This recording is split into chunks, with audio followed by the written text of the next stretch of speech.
ये सुंदर लटका गीत कृपया मेरे चैनल को लाइक शेयर और सब्सक्राइब जरूर करें। धन्यवाद।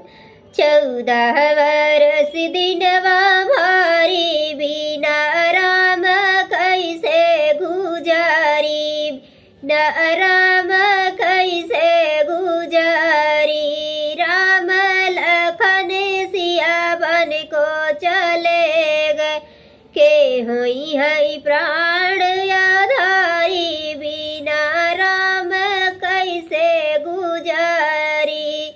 14 वर्ष दिनवा भारी बिना राम कैसे गुजारी।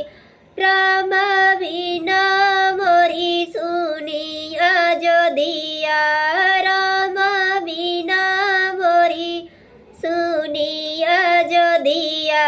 लक्ष्मण बिना चौपाई, बिना राम कैसे गुजारी।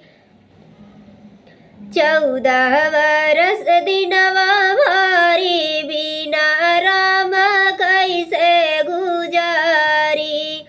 सकल दोष कहे के नाही, सकल दोष कहे के नाही। हम ही करमवा की मारी, बिना राम कैसे गुजारी, बिना राम कैसे गुजारी। 14 वर्ष दिनवा